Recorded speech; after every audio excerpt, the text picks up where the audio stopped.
market. Okay.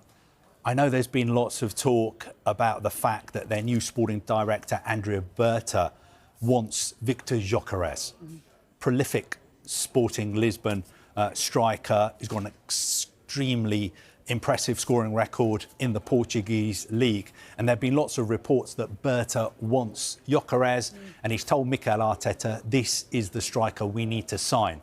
Now, my information is that they haven't yet narrowed it down to one name, which means that somebody like RB Leipzig's Benjamin Sesko is still very much on their radar as well. But what I can tell you is that Mikel Arteta will be seriously backed in the transfer market this summer. He will have at least £100 million to spend, plus any funds that are raised from selling players. It's important to stress that Arsenal, I think, are in a very healthy position financially. They've got no PSR issues. They realise, obviously, that finishing second is not good enough for their fans. They want to back Mikel Arteta so they can win a major trophy next season. That is why I'm convinced they'll be signing a striker this summer. They're very, very confident as well of signing Martin Zubimendi from Real Sociedad. He's a player who Bayern Munich have tried to sign, Liverpool have tried to sign. I am sure that he will become an Arsenal player. They will trigger his release clause, €60 million at the end of the season. So make no mistake, this is going to be a big, big summer for Arsenal. And Mikel Arteta, he said it himself a couple of weeks ago that this will be a big summer for them in the transfer market. So I know there's lots of Arsenal fans out there putting pressure on the club to spend big this summer. I'm not saying that Arsenal are going to go crazy. They're not just going to throw their money around. They will still be careful, but Mikel Arteta will be backed at least £100 million. I wouldn't be surprised if you take into account the players who could be leaving if their final outlay wasn't close to £200 million.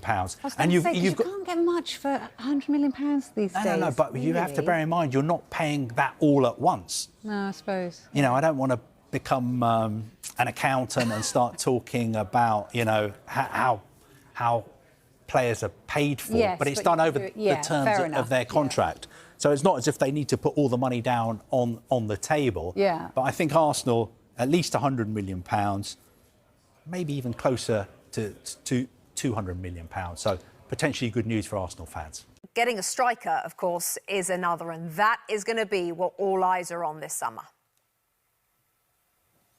Arsenal's recruitment plans are vast, and at the top of the list is a number 9. Now, there are fewer of them in the market than they would like.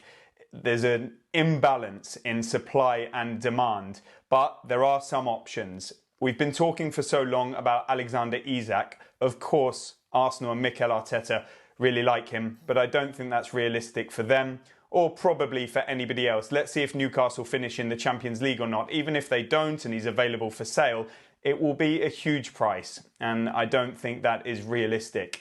So then they look at the likes of Benjamin Sesko. They've done a lot of work on, but I do think they have some reservations around him, maybe on the price, maybe on the player. Let's see. He remains in the mix, as does Viktor Gyokeres of Sporting Lisbon. Huge reports from myself and others in recent months on him.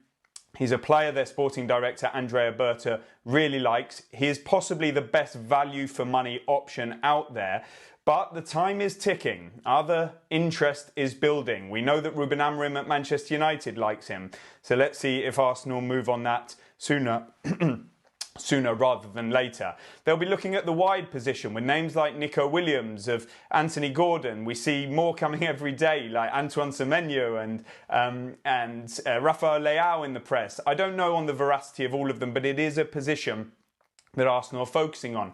Martin Zubimendi is coming in from Real Sociedad, as we've reported on NBC for quite some time. That will bolster the midfield. They want to renew Thomas Partey's contract. He wants to stay. But will they reach an agreement? If they don't, will they look elsewhere? They are already looking at possible alternatives for him, but let's see what happens. In defence, they like Dean Huijsen from Bournemouth to bolster at centre-back, but there are a number of clubs in the mix for him. There may be a left-back who comes in, with Kieran Tierney leaving and Alexander Zinchenko available for transfer with just a year left on his contract. Raheem Sterling will leave. Will there be new contracts in players like Leandro Trossard, who's under contract until 2026? There are reports breaking just before we went on air that Arsenal are in talks to renew him.